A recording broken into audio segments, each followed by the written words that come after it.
Next slide. Yep. So I'm going to turn it over to Ajinkya, but before I do, I just want to give him a little introduction. So I've known Ajinkya, let's see, first time we met. I don't remember. Was it this year or was it last year? No, it was this year. Last year. Last year. Oh yeah, TK, last year. So I met Ajinkya last year when I was in India teaching, and Ajinkya is a seasoned therapist. You know, one of the things that stands out about him that I've noticed, a lot of us have noticed during our hands-on classes, is that he has good hands, and it takes time to develop good hands. Some people take to it a little bit easier than others. I did not. I had to work much harder to develop soft, precise hands. Ajinkya, I don't know if he's just spent a lot of time learning or if he's just that good, but he has really good hands. So Ajinkya lives in Mumbai. He graduated in 2008 from the SDM College of Physiotherapy in Karnataka. He's done more than 10 different certification courses throughout his career. He's worked on courses such as osteopathy, dry needling, osteopathic manual therapist, orthopedic manual therapist, Mulligan manual therapist, and he's now a fellow in training with GEM. He's been practicing for 15 years, and he works in a clinical practice attached to a renowned hospital as a senior therapist. So very distinguished and very dedicated to education. He's been around the block, like he's been to a lot of different things. And, you know, I think the fact that he has chosen to align himself with GEM, I think it says a lot. I feel very humbled and honored that someone who's been through so many different courses and trainings has chosen to join us and stick with us. And I feel like that says a lot about the content and the punch that our program packs. So without further ado, Ajinkya, let me turn it over to you. Thank you for putting together this complex lecture and spending time with Dr. Singh and myself, refining it. And yep, take it away. Yeah. Good evening, everyone. Can you? I'm audible. I'm audible. Yeah. Okay. Fine. So my lecture would be role of thoracic mobility, the missing link between the shoulder instability, cervical mobility, and low back pain. What does it mean? Firstly, we'll go with the basics of the thoracic spine.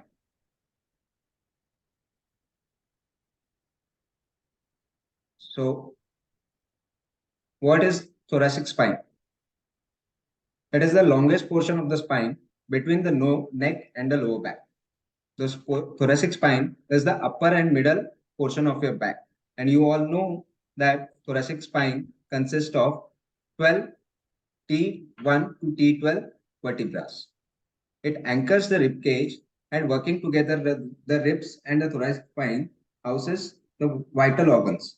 Do you know what are the vital organs which are protected by the thoracic spine? Can anyone tell?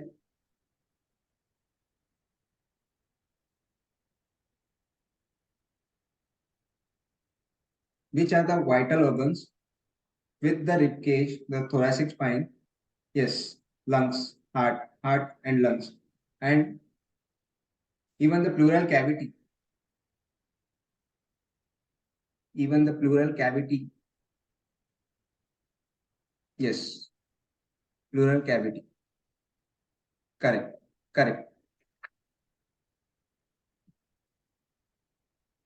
All right.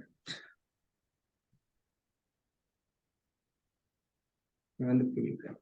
Yes.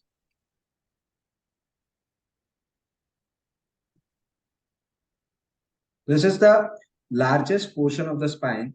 As you know, the lumbar and the cervical regions are small in size. There are 7 cervical and 5 lumbar. But thoracic spine consists of T1 to T12, that means 12 vertebrae. It is the longest portion of the spinal cord, the longest portion of the spinal cord, even which is a facilitator for the brain to communicate, has been protected by the thoracic spine. The thoracic spine column functions as supporting base for the cervical spine and influences the cervical kinematics through the cervicothoracic junction. Biomechanically, the cervical, thoracic, and lumbar spine are interrelated. We'll speak about this in later slides. If any questions, please let me know, because this is just the basic stuff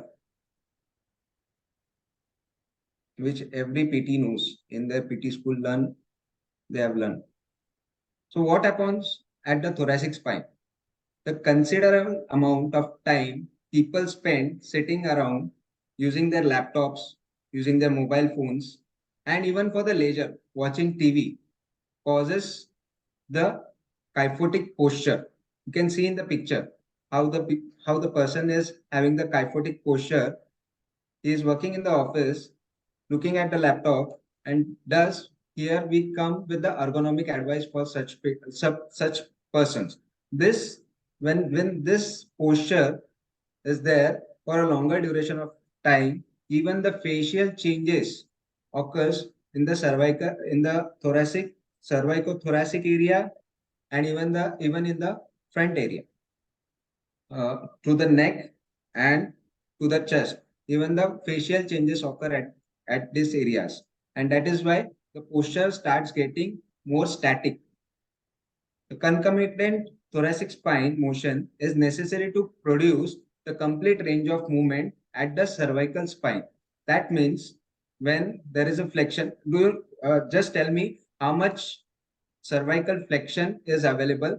Cervical flexion, extension, rotation, and side bending is available.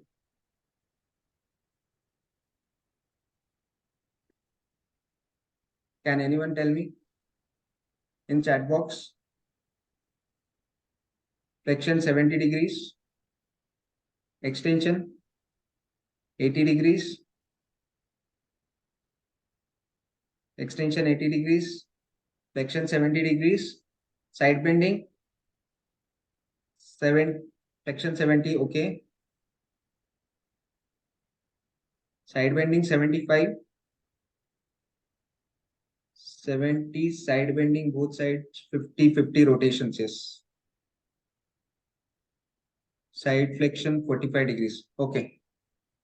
Okay, I'll just move the slide to let you know what actually the research says. Cervical flexion extension in the age group of 20 to 30, but this becomes more rigid. But the cervical flexion is somewhere in male. The research says it is between 19 to 63 degrees. Mean degrees are 50.6 degrees. Cervical extension is 15 to 45 degrees. Mean is 30.5 degrees. Lateral flexion is 29 to 40 degrees. Mean is 34 degrees. And lateral flexion and rotation is somewhere around 69 to 70 degrees. Why I'm saying this? Because what we have asked is 80 degrees, flexion is 70 degrees. How this flexion 70 degrees come or extension 80 degrees come? If the research shows that flexion is mean is 50 degrees and extension is 30 degrees. How does come? How does this come? This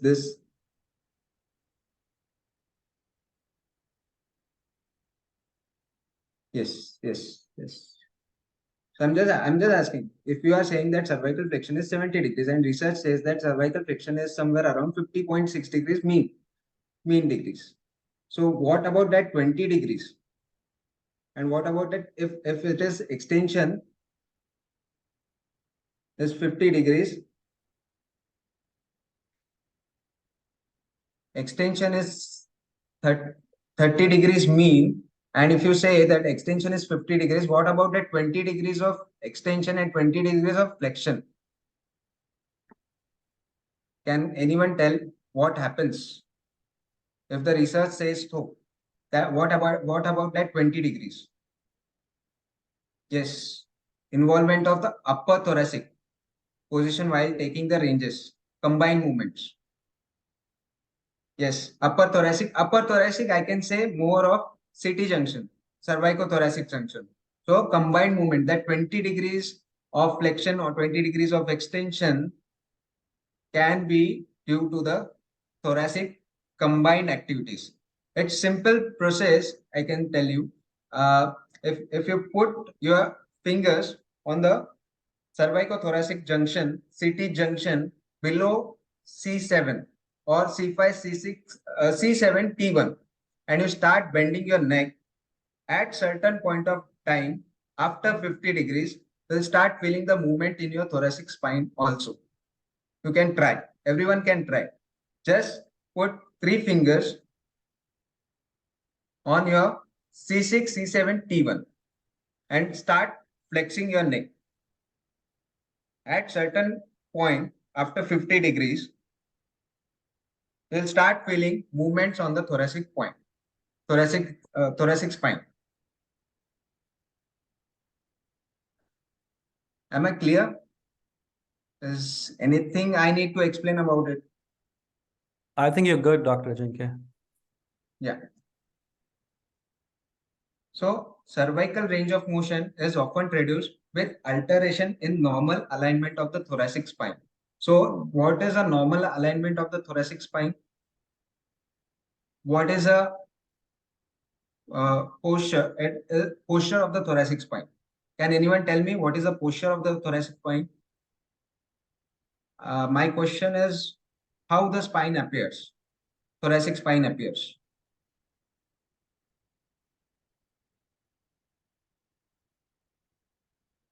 Kyphotic. Kyphotic. Correct. And yes, yes.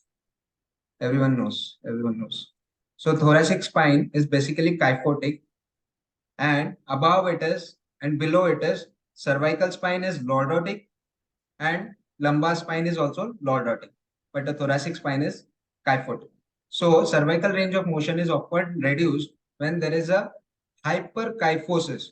You can see in the picture of this guy who is sitting on a laptop. This posture is not just kyphotic, it's a hyperkyphotic posture. And when this hyperkyphotic posture occurs, there is a strain on the cervical area. We'll speak much about it in other slides. Additionally, many recreational activities require rotational movements around the thoracic spine. So whatever the activities I've shown in this picture, the girl is basically playing a basketball, I guess, or a throw ball. This requires a thoracic rotational movement, and I'll tell you the basic movement of the thoracic spine is rotation, not primary movement. I can say it's a rotation, not flexion or extension. Flexion, extension are limited. Side bending is limited, but the basic function of the or primary movement is the rotation, thoracic rotation. So many activities like throwing a ball or a baseball player or a you can say even a volleyball player requires the rotational activities. Even the basketball player requires a rotational activities, which more of coming from the thoracic spine. When this type of movements are restricted, it can lead to compensatory movements that also lead to shoulder pain or lower back issues. Because if thoracic spine is not going to rotate properly, either it is going to create some alterations in the cervical spine, shoulder, or lower back. Hence, this movement, restriction of rotations in the thoracic spine can lead to shoulder pain or back pain.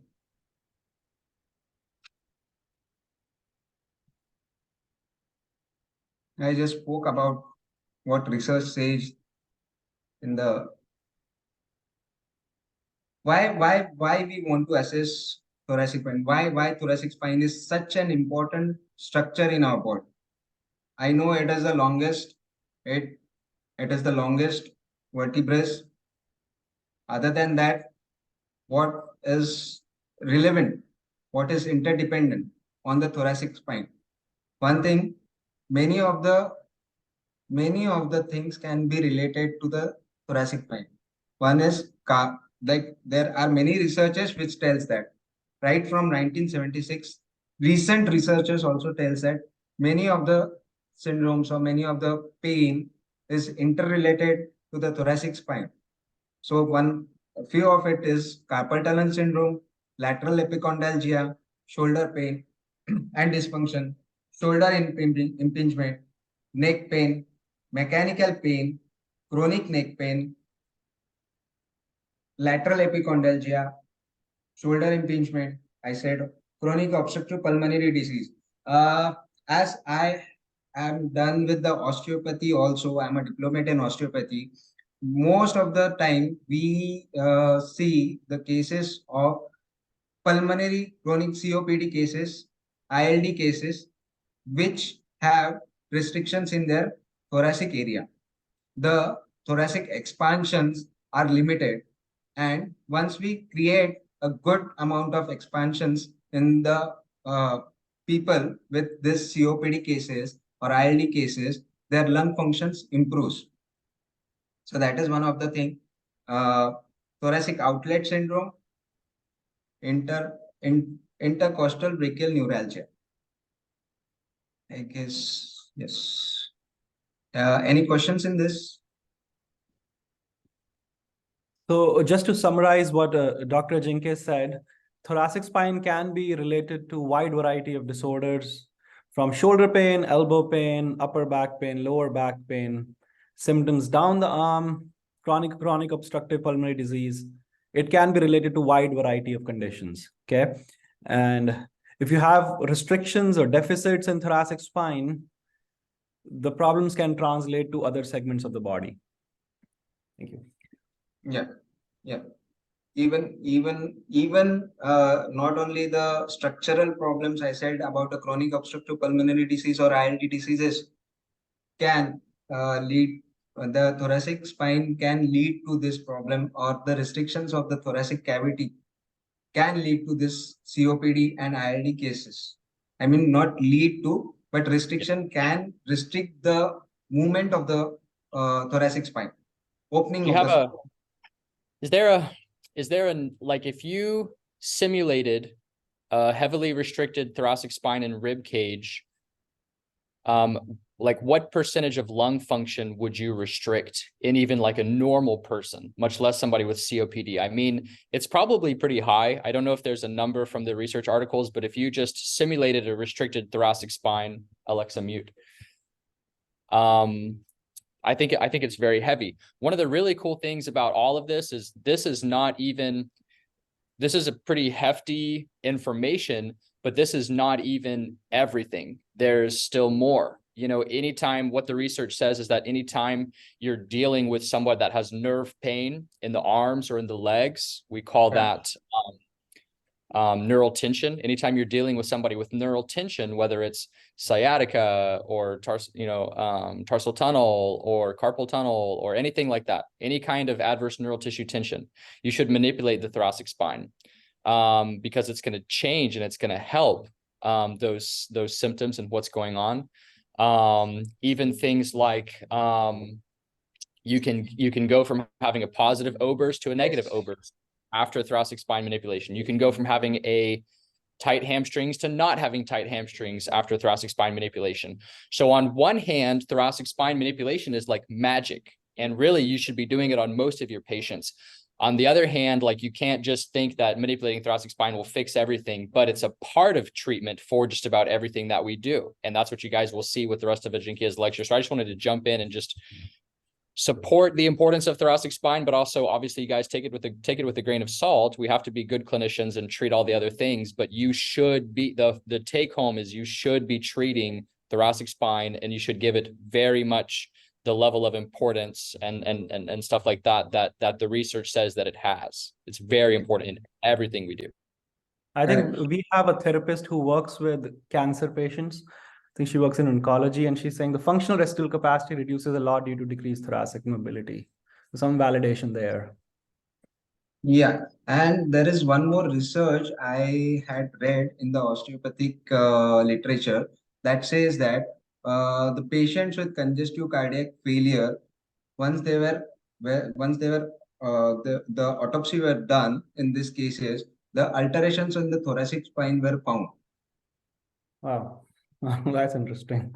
Wow, So wow, that's very yeah, interesting.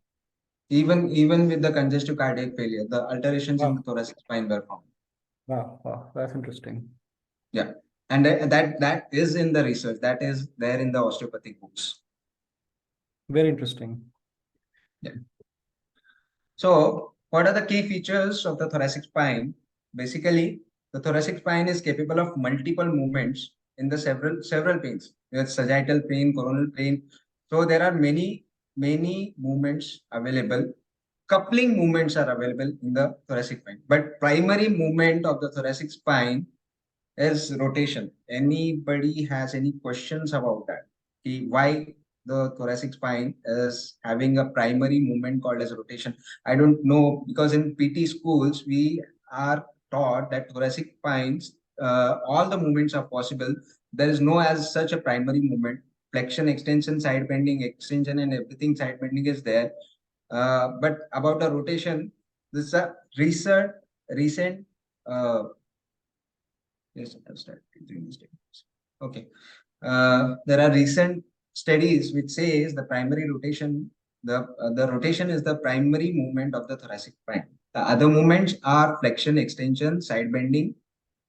And if we say about the rotations, I'll tell you, there is a research which says there are, I guess, 5 people who had met the research.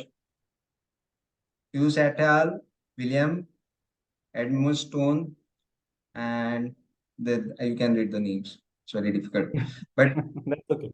That's okay. yeah, actually. But what they say is thoracic has contributed most of the axial rotations. 60% of the motion came from the thorax. So thoracic has contributed most of the axial rotations, which is produced at T4, T8. T4, T8. So I guess I've written already, but I would like people to tell still maximum rotations happening other than thoracic spine. Where is the maximum 50% of the rotation? 50%. If you say cervical rotations, if it is 80 degrees of rotation, whereas 45 degrees of rotation happening at which joint? So Ajinkya is asking, what segment in cervical spine contributes to 50% of rotation? So if cervical rotation is 80 to 90 degrees. 80 to 90 degrees. Yep. And where do you find the most amount of rotation in cervical spine? And this is basic foundational anatomy or biomechanics.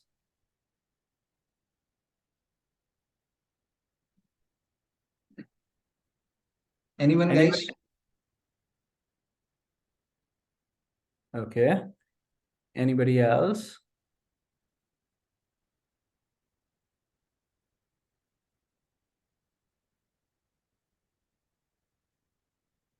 C5, C7, T5, T8.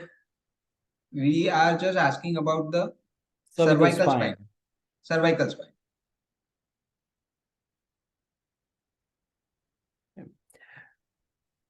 You're right. So almost 50% of rotation happens between C1, C2, C2, C3. One of you are saying atlantoaxial, you're correct. So around 40-45% happens at C1, C2, 5 to 7% happens at C2, C3. So combined together, C1 to C3 has around 50% of rotation in cervical spine. And when you talk about thoracic rotation, there is second 50% of rotation happening in the body is at thoracic spine. At thoracic spine. So yeah. the point is that if somebody comes to you and you're finding restrictions in thoracic spine on each side, You already know what segments to assess. Same with cervical spine. If somebody comes Same to with the you and cervical have spine. 30 degrees of rotation, you know where the problem is. Because the person has So- lost 50% of range of motion. Yeah. Because first we assess, when we assess the even with the cervical rotations, we assess the first 50 degrees. If the first 50 degrees, first 50% of the cervical rotation is restricted, so we know that we have to assess C1, C2, C3, or manipulate C1, C2, C3 to get the rotations. In thoracic spine, when we ask for the rotation of the patient, and if you know that the rotation is restricted, in first 50% of the rotation is restricted, then you know that there is a problem from T4 to T8. So manipulating T4 or METs to T4 TA, or yes, can produce, or we can get the results for it. So coupling of the side bending and axial rotations is highly variable. Pattern of coupling was variable and influenced by posture, postulate variations in anatomy, soft tissue extensibility, and more motor control strategies as influencing pattern variability. Thoracic extensions. If you see the thoracic extensions, it is more in the lower region as compared to the upper region. Upper region is T1 to T7, and I guess lower region from T7 to T12. So extension is more in the lower region and less in the upper region. Variable coupling of lateral flexion and axial rotation, most coupled ipsilaterally. That means when there is a lateral flexion, it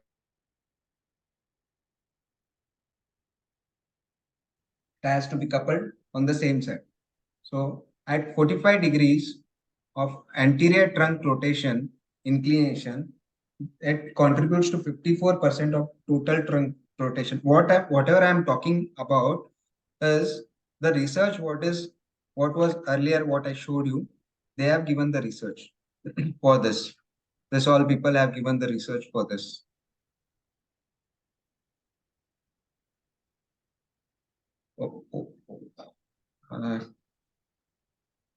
Okay, but I guess I can't change it now.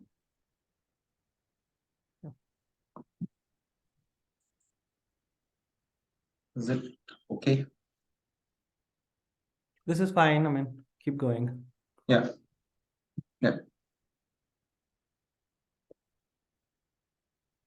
So your camera is coming in front of the slide. I know. I don't know how it happened. Yeah. So this is the research. What it says, it is more of a what this research says is primary movement of the thoracic spine is rotation, and at 45 degrees anterior trunk inclination, the thoracic contributed 54% of the total trunk rotation. Can you just elaborate this point? Anyone can explain this point? Why at 45 degrees? Why at 45 degrees? Although thoracic spine contributes to 50% or 50 to 60% of the rotations, but why particularly at 45 degrees the trunk rotation is there? Any person can tell. Orientation of facet, yes, orientation of facet, but how? What orientation? Which orientation of facets? That's a good answer, but I think we need more details. Yeah.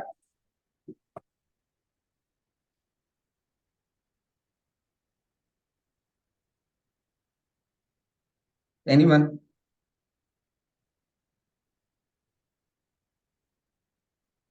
Anyone? So can you repeat the question for them? Yeah. So Yeah. they're asking why at 45 degrees of Why interior at 45 degrees? Why at 45 degrees of inclination there is a rotation that is 54% of rotation, or maximum percentage of rotation happening? Coronal plane, actually the size of the vertebra is increasing as we go down, not such facets open and hence we can get more rotation. No, not actually. Size of the vertebra is lesser in upper thoracic, up and forward. Up and forward, it is happening in all thoracic vertebrae if you are rotating. Well, we'll come to that point, up and forward. But if you are inclined to 45 degrees, that means if you are inclined to 45 degrees somewhere, you are blocking the lumbar passage. Yes. Yes.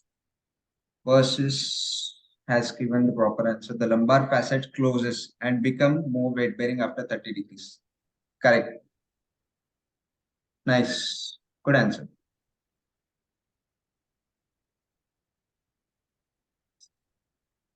Okay, we'll move forward. Thoracic intervertebral disc features. Thoracic intervertebral disc is thinner as compared to lumbar and cervical disc. What is the significance of this? Why? What is the significance of this? Of thoracic intervertebral disc being thinner.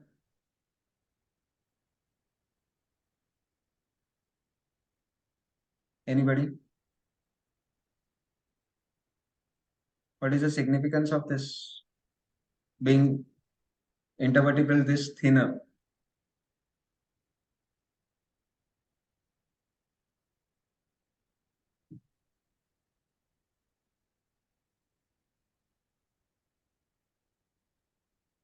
What I is the guess clinical relevance of relevance disc being thinner in lumbar and cervical compared to lumbar and cervical? compared to lumbar and cervical. Means maximum movements. You're exactly saying the opposite, actually. Yeah. And that's most restrictive part of the spine. Movement is less, due to less movement. Yeah. And due to the less movement, the disc prolapse cases are very less in this area. Stability is more correct. And hence, the disc prolapse cases are very less found in thoracic area as compared to cervical and lumbar cases.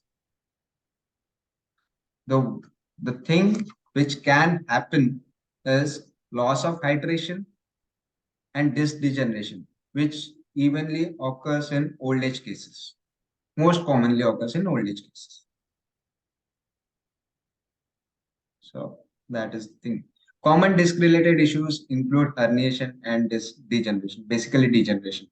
Highest incidences of these cases are at T7, T8, followed by T6, T7 or T9, T10. Can anybody tell me why it happens? Repeat, why it is thinner. Okay. Why it is thinner? Because the space in the thoracic spine, intervertebral space in the thoracic spine is less as compared to cervical and lumbar areas. It's anatomically less, as well as there is more stability as compared to cervical and lumbar area.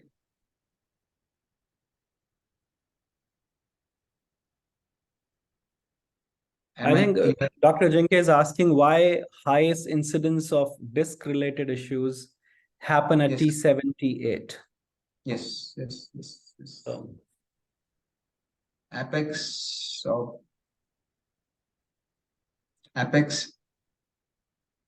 of the spine of the thoracic spine is at T7. So highest incidences occur at T7, most probably around T7, T8, and somewhere around T9, T10.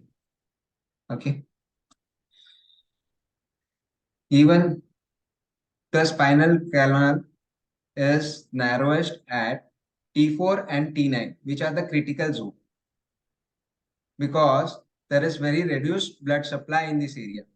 The spinal canal is narrowest at T4 and T9 areas. It's a critical zone. So, what are the common symptoms occur in this area is anterior chest pain, which might be because of the nerve root compromise or anterior rib dysfunction. So there is a whole lecture around T4 and T10 syndrome. As it is the narrowest area, you know that the sympathetic ganglions are on both sides of the thoracic spine. So there is an amplification of the nociceptive inputs into PNS and CNS because this spinal canal are narrowest. So maximum amplified nociceptive painful stimulus are carried at T4 and T10 areas. And again, if T4 is compromised, the symptoms are basically down the arm or the hand. And if T10 is compromised, the symptoms are down the leg. It's more of like glove-like appearance. It's more of glove-like appearance. It's not specifically one nerve which is affected. So if ulnar nerve, you can say it's more of 1.5 fingers, median nerve, or radial nerve, it's 3.5, median nerve, the portion is different. It's not that way. If T4 syndrome is there, then it's more of a glove-like appearance, and it might be a reduced sensation, altered sensation, or even pain also. Glove and stocking pattern. Correct. Glove and stocking pattern. I'm just going to add something. So just to add what Dr. Ajinkya is saying, T4 to T9 is critical zone. You have reduced blood supply there. If you see patients with whiplash, chronic neck pain, chronic low thoracic pain, you will find T4 and T9 being compromised a lot because biomechanically it is at disadvantage. Okay. So if you're seeing patients with neck pain, upper back pain, who are not getting better with therapy or not getting better with treatment, make sure you selectively assess T4 and T9, because if you don't treat T4 and T9, their symptoms will never get better. Okay. Because sometimes we do very generalized treatment, stretches and stuff, and we're not treating the root cause. When root cause could be T4 and T9, because those segments are at biomechanical disadvantage. And if those segments are under tension, you can have amplification, you can have symptoms going up the central nervous system. Maybe patients can have headaches, or what Dr. Ajinkya is mentioning, T4 syndrome can have unilateral or bilateral symptoms down the arm, glove and stocking pattern, which is seen in diabetes. Okay, and T10 can have symptoms down the leg, same thing, unilateral, bilateral, glove and stocking pattern. Yeah. Yeah. Yeah. Yeah. Over to you, Dr. Ajinkya.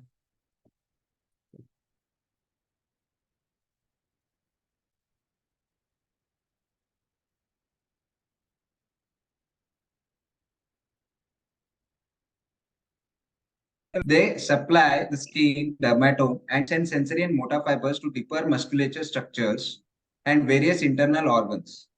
So if brachial plexus has to be formed, the T1 nerve root is a part of brachial plexus basically, but T2 can be a part of brachial plexus also if it is post fixed. I guess Dr. TJ, please elaborate the point of post fixed. So, like, there is an anatomical variation where your brachial plexus can be prefixed or post fixed. Prefixed brachial plexus is C4 to C8. Usually C5 to T1 is your brachial plexus, right? Yeah. And post-fixed is C6 to T2. So each segment is kind of lower.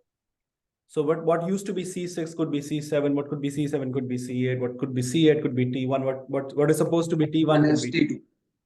So, and this is an anatomical variation that exists in like small percentage of population, but if you find like T2 findings, don't be alarmed, because post-fixed plexus exists. in some patient of some percentage of population. Yeah. So I just wanted to ask you that have you seen the cases which has 2T as T2 as post fixed? Oh yeah. You see it all the time. So is You there any variation in the plexus matter or a distribution of the nerves? Yes, it could be. It could be. It could So, like simple thing is like this is the inside of your forearm is supplied by C8. In a post-fixed plexus, it would be supplied by T1. T1. Okay. Okay. Okay. So in EMG, when you do EMG studies, you can Correct. accurately find whether it's a post-fixed plexus or not. Yeah. Okay. Fine. So T1 can be a part of T1 is a part of a brachial plexus. Even T2 can be a part of a brachial plexus also.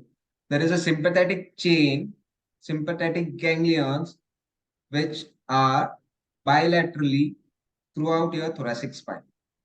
And secondly, the intercostal nerves, which basically gives branches or which basically supplies to the intercostal muscles. And lastly, the vagus nerve. The vagus nerve is not a part of a thoracic nerve. What is a vagus nerve part of? Anyone? It's a good question. I mean, come on, guys. What is Why I put in thoracic nerves? how vagus nerve is a thoracic nerve? Basic anatomy, guys. Come on. Yeah, it's a cranial nerve. Correct. But how is it related to thoracic spine?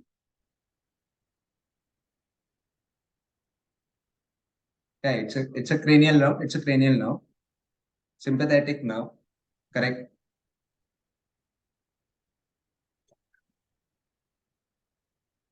Vagal tone supplies vital organ protection in the rib cage. Protection in the rib cage is cardiac related. Yes. Like digestion, cardiac. I can accept the cardiac answer because the vagus nerve is 10th cranial nerve, which transfers through the neck, supplies the heart, and even to the abdomen. Passes through the neck and the abdomen. Yes. That's why even vagus nerve has its function in the thoracic cavity. So we'll move on to orthokinematics, flexion, extension, side bending, rotation, gag reflex. Yes. But gag reflex is it's not in the thoracic cavity. Gag reflex is more in the, I guess, in the oral cavity, not in the thoracic cavity. We'll move on to orthokinematics. Supplies the heart diaphragm. Yes, that's what I said. It is a cranial nerve which transfers the thoracic diaphragm, supplies to the heart, supplies to the diaphragm, abdominal diaphragm. Yes. So in arthrokinematics, we'll see the flexion. What happens in the flexion? It increases from T1 to T12 as facet changes their shape. Average of 7.7 degrees. Facets glide up and forward. What is facets gliding up and forward? It is basically when you flex, there is the facets, bilateral facets. This moves up and forward. The lower facets of the upper vertebra and the moves up and forward on the upper facets of the lower vertebra. This. So there is a flexion. In extension increases from T1 to T12 as facet changes their shape. average of 9.6 degrees. Facets glide down and back. Down and back is down and back. The inferior facets of the upper vertebra moves, glides down and back on the superior facet of the lower vertebra. In flexion, ribs rotate anteriorly. In extension, ribs rotate posteriorly. Hence, when there is a flexion, when ribs rotate anteriorly, the thoracic cavity reduces. When in extensions, when ribs rotate posteriorly, the thoracic cavity increases. Any questions?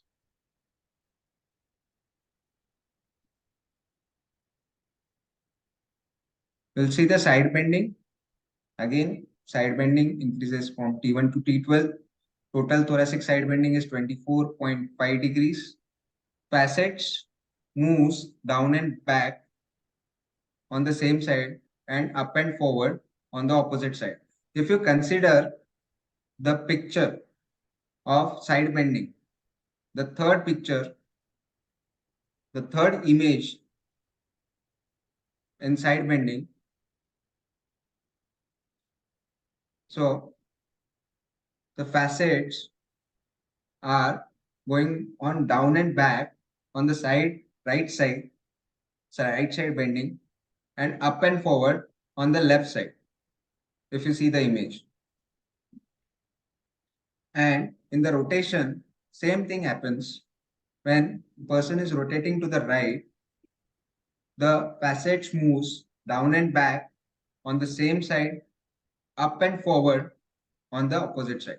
I've told you up and forward is this. Up and forward, and down and back is this. So that is the orientation of passage. Any questions about arthrokinematics?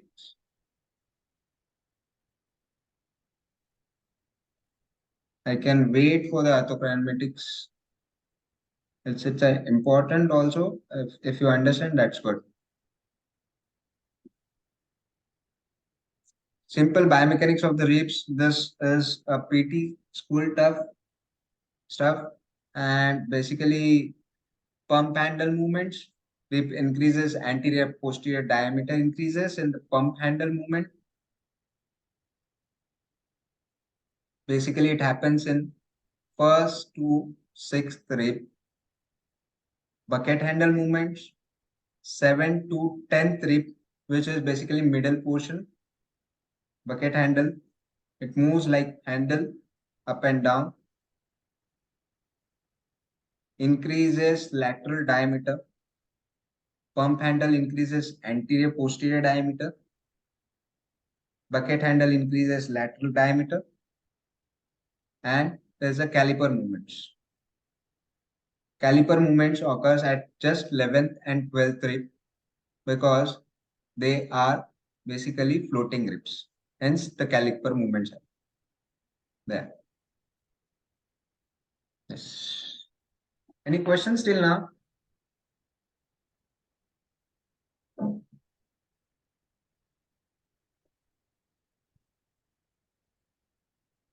Post right side rotation, muscles are tight, so it's side flexion and left rotation restriction, dysfunctional pattern.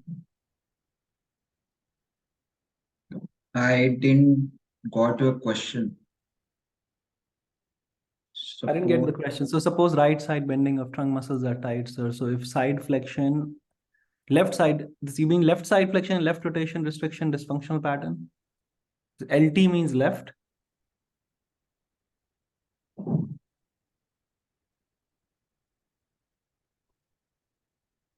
Yes. So basically we can clearly say that if that's the dysfunctional pattern, your left specific segment, they are not able to go down and back. Because when you rotate to the left side, and if you're talking about, like, say you're talking about T78 or T67, and you have restriction in left side bending and left rotation at that specific segment, which means that you can easily say that it's actually your vertebra is not able to go down and back Down at and that back. segment because you have restriction to the same side on that specific segment. Correct. So down and back is the problem. Left side, down and back is the problem. At that specific segment. At the specific segment. Correct.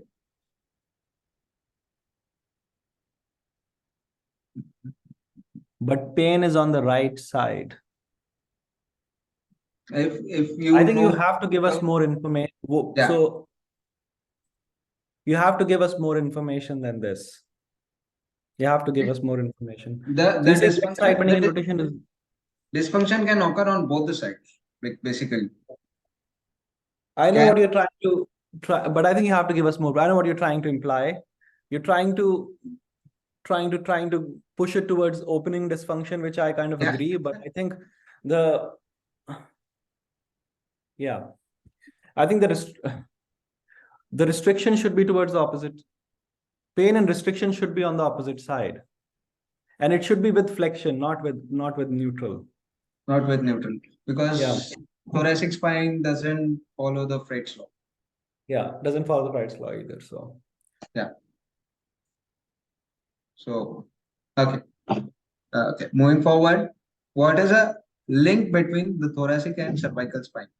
Basically, if you see, trapezius is the biggest link, you can say, which extends till T7, T8, or even T9, T10 also.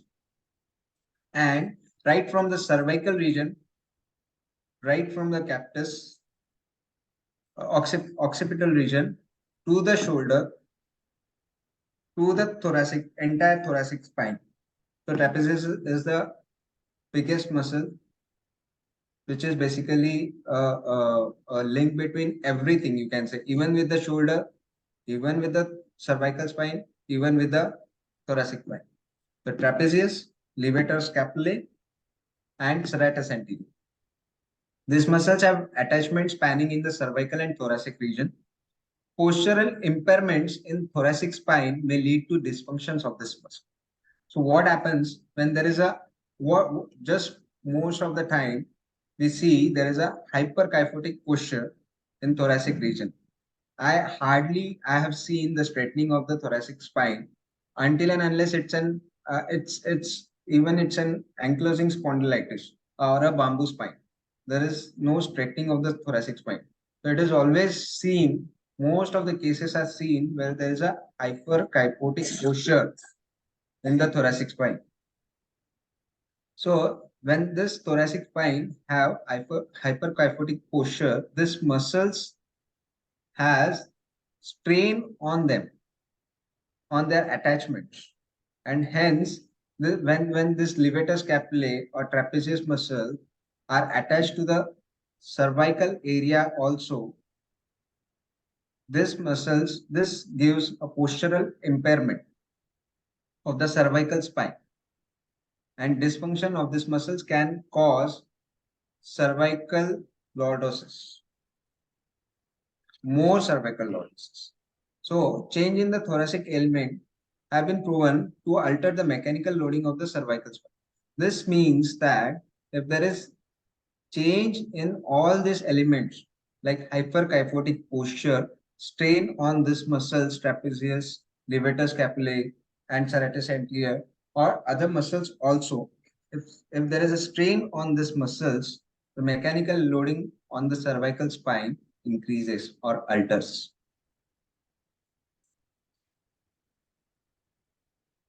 Again, thoracic hyperkyphosis, what I just said, thoracic hyperkyphosis has increased incidence of neck problems in older adults. Thoracic kinematics influences the function of the cervical spine.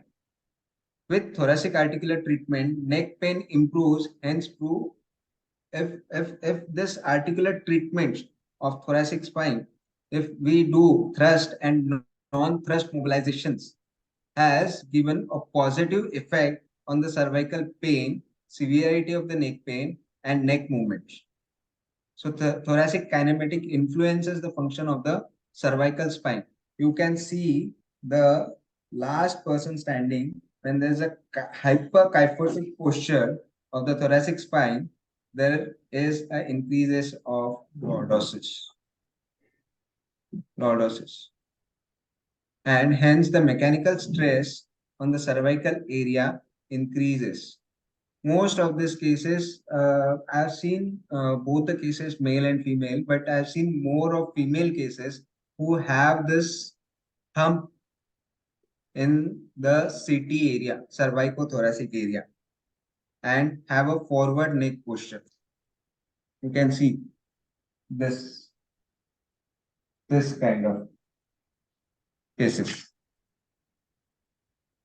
So if we do a thrust manipulations or thrust or non-thrust manipulations in thoracic area and increase the thoracic mobility, it has proven the interdependence for the cervical region.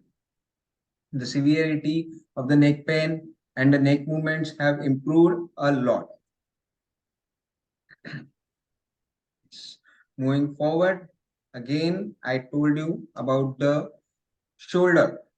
So if how thoracic region and shoulder are linked. So compromised shoulder mechanism, why it happens? A stiff thoracic spine alters the normal movement patterns of the shoulder. So the stiffness in the thoracic spine alters the normal movement pattern of the shoulder. So in this we will see it's a simple thing. What happens?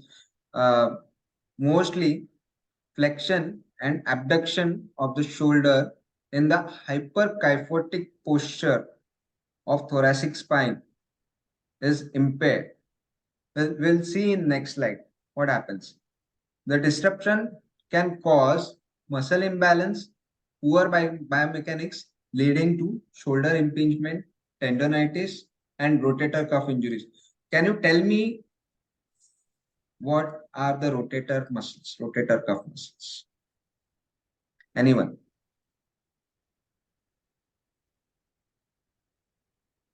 What are the rotator cuff muscles? Yes, sits. Yes, sits. What are they? I know sits. It's a short form. Supraspinatus, infraspinatus, teres minor, subscapularis. Yes, yes, yes, yes. Absolutely right. Absolutely right. Everyone knows. So, yeah.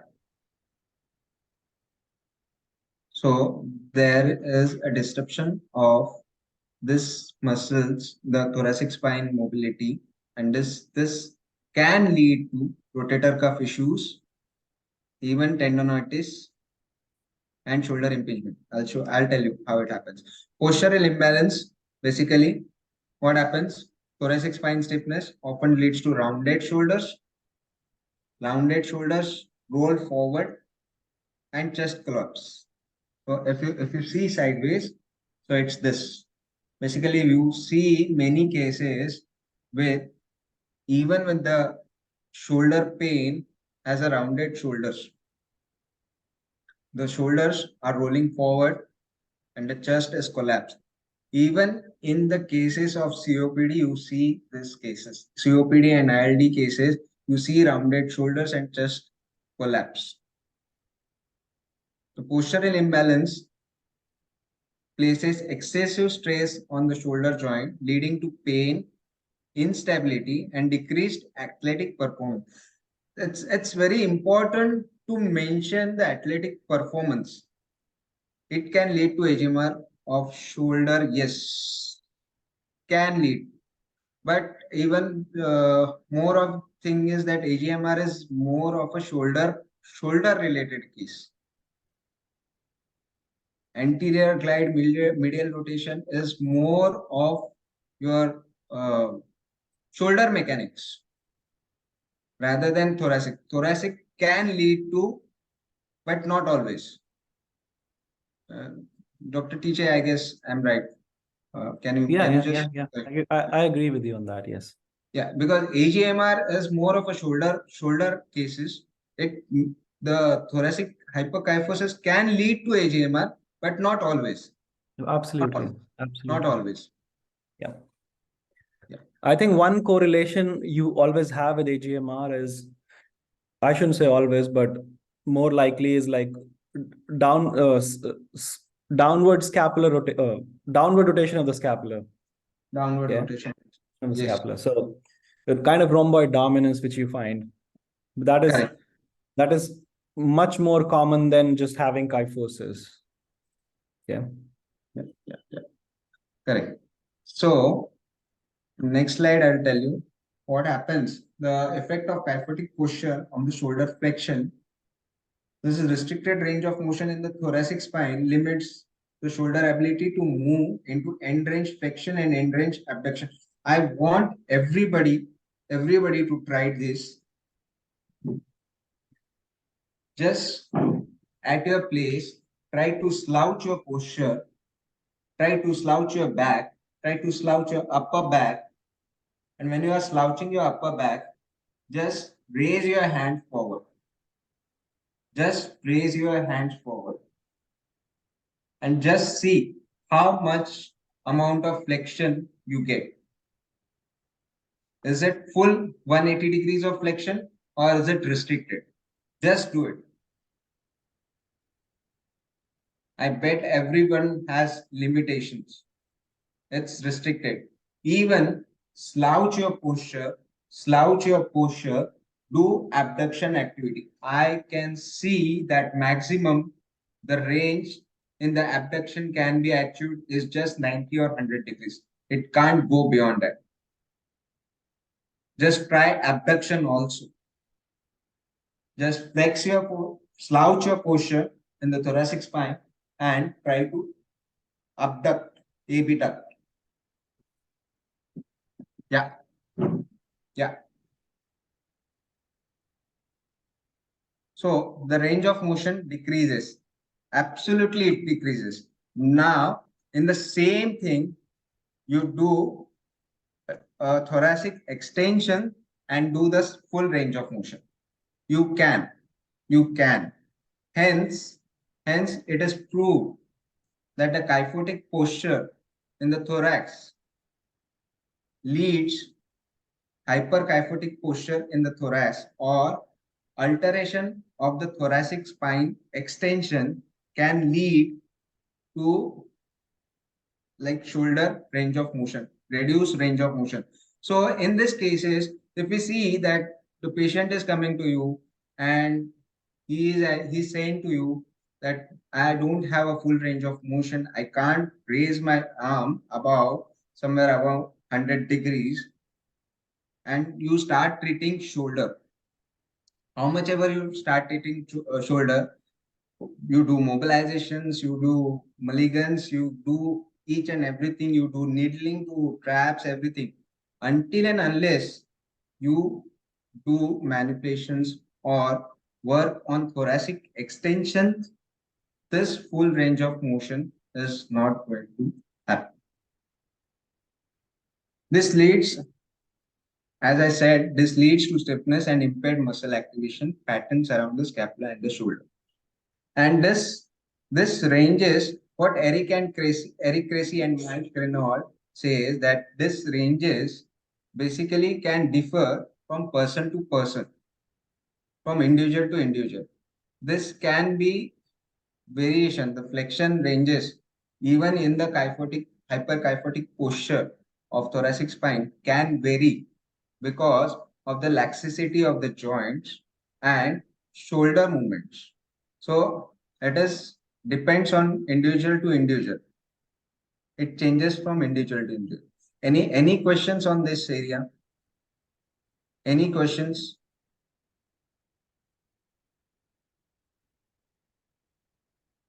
There is a link between thorax and lower back also.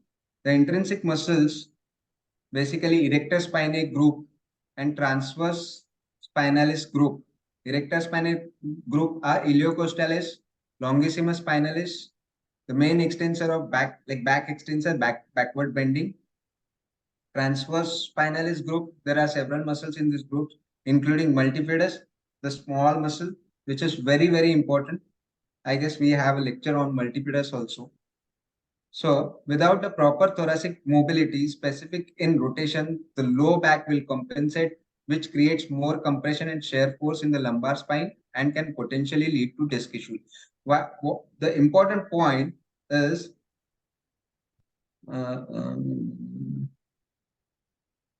yes,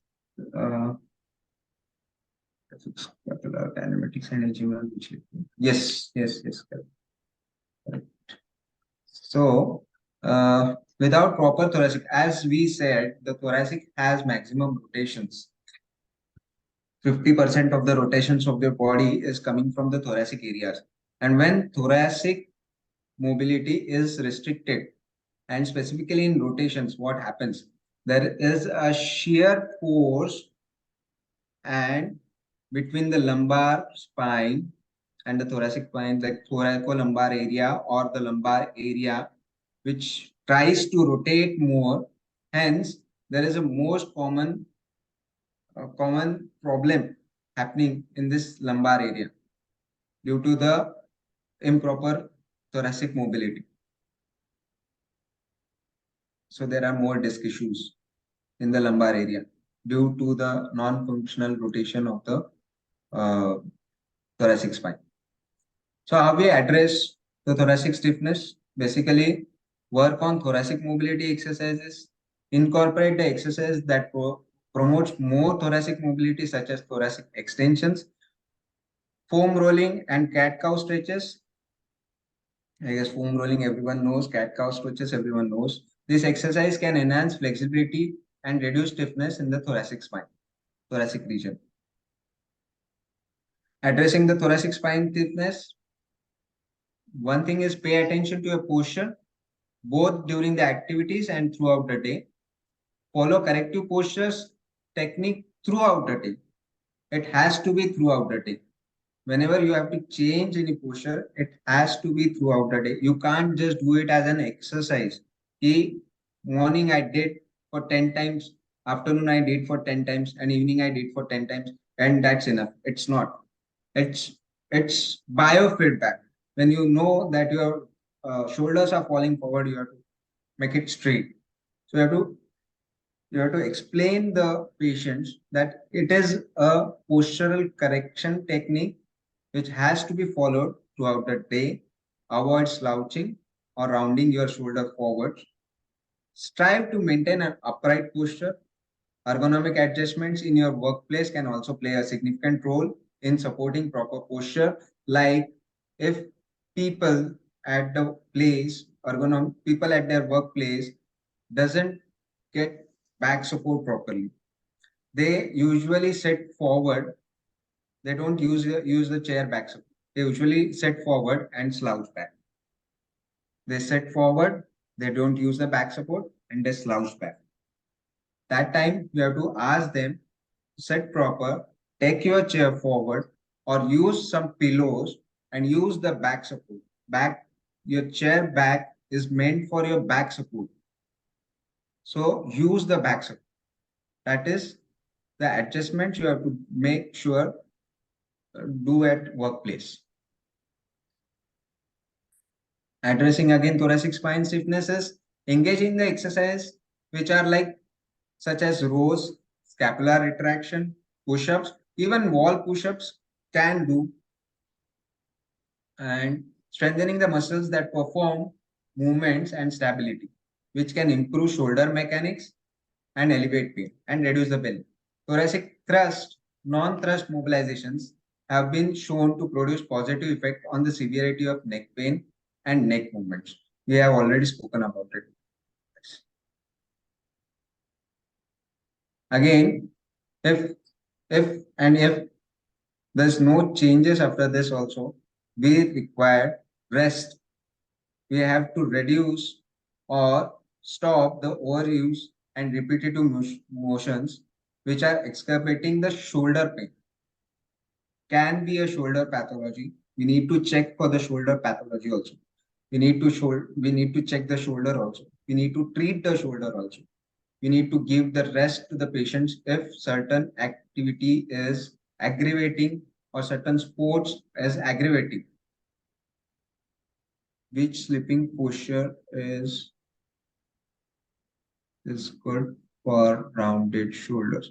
I guess supine.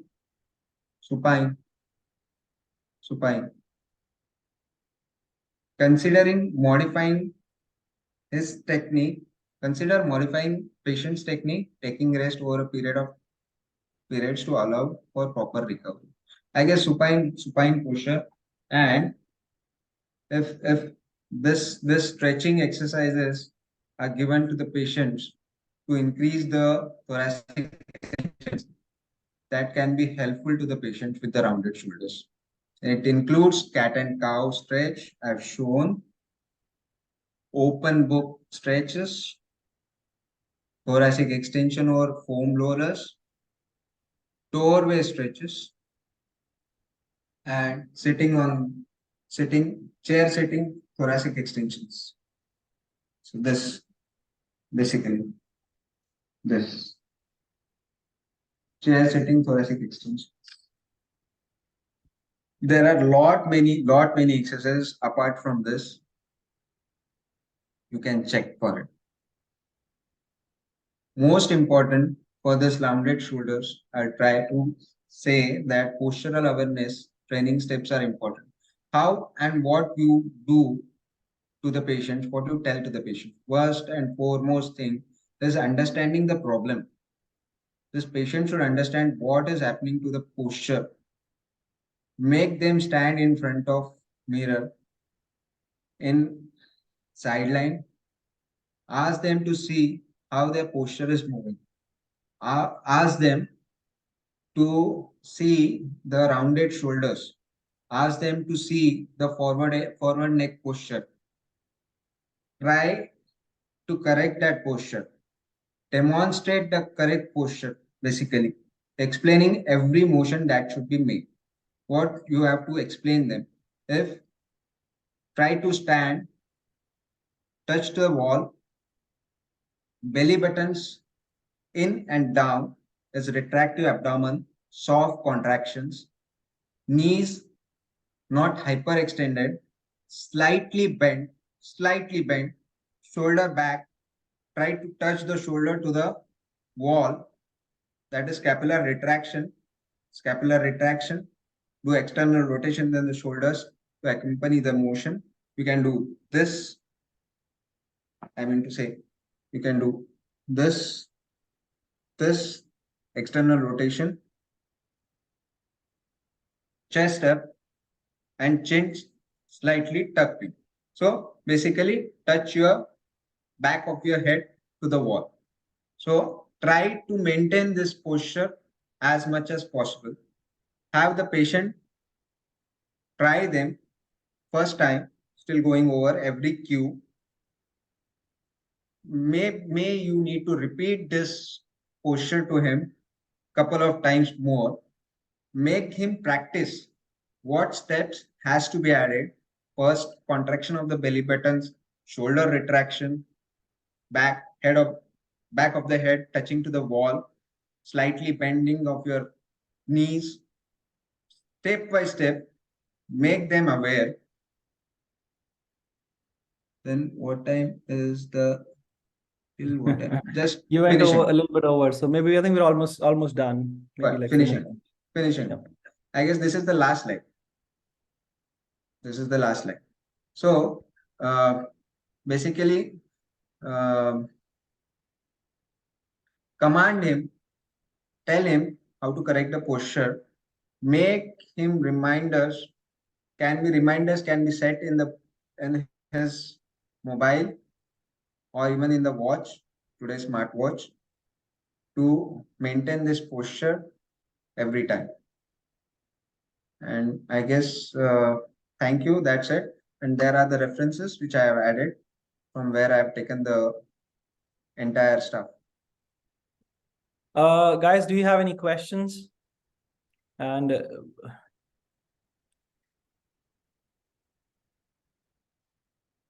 So we're starting our cohort 2 next weekend. Thank you, Dr. Ajinkya, for a very, very detailed presentation. I mean, this was a lot of information, and I think which can be very relevant clinically. Okay.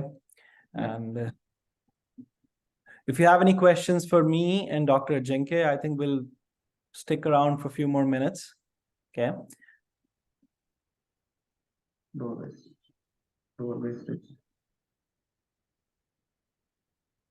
Doorway stretches. Can you explain the doorway stretch? Doorway stretches. I think the pictures speaks for themselves. Self-explanatory pictures. More of.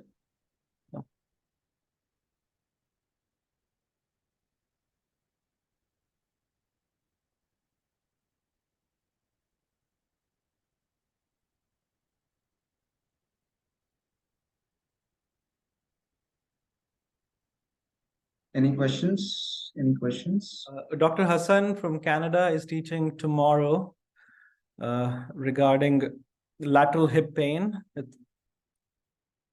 So do join us at 8 p.m. Indian Standard Time. Could obstruct.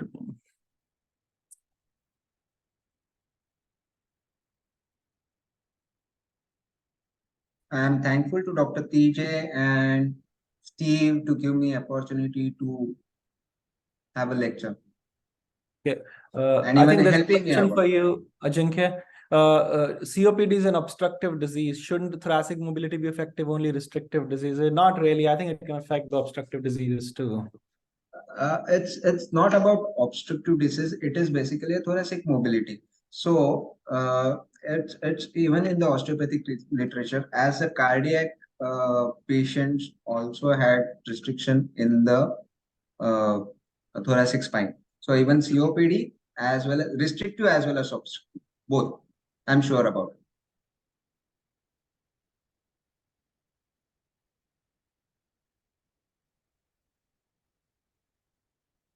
Bucket handle and because of the use of accessory muscles and dyspnea. Yes, ma'am is saying because of the use of accessory muscles in dyspnea in relieving positions.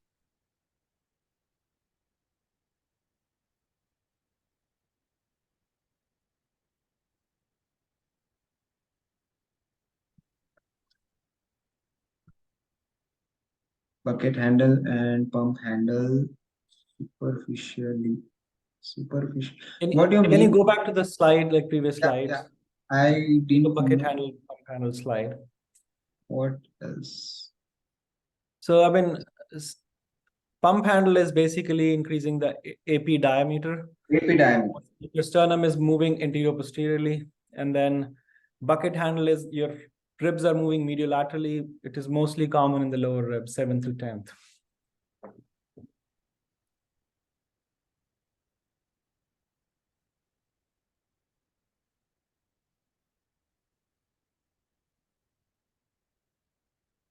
Lung expansion is not affected in COPD. In fact, lungs are hyperinflated. But in COPD, as ma'am is saying, that there is a use of accessory muscles. The accessory muscles are attached to the thoracic area. It's not about the lung, correct? It's not about the lung expansion. It's the mobility.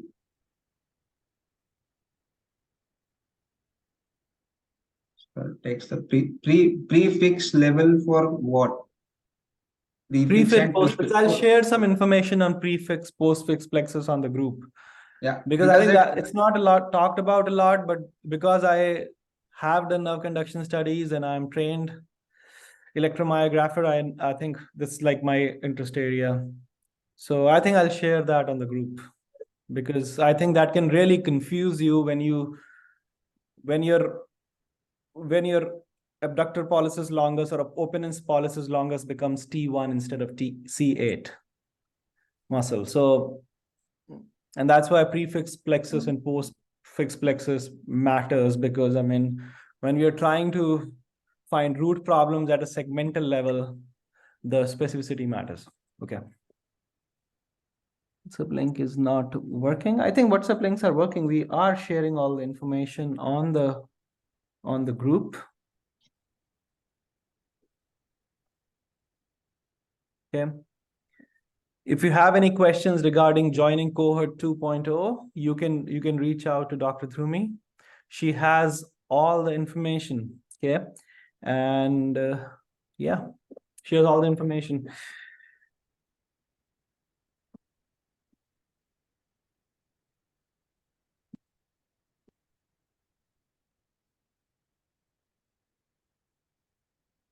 She's also shared the WhatsApp chat group. Thank you, Dr. Ajinkya, for giving us such a detailed lecture. I think it's a lot of information. I appreciate all the work you've done, and appreciate all the effort in putting all the researches and all the information together. Thanks for the help also. Yeah.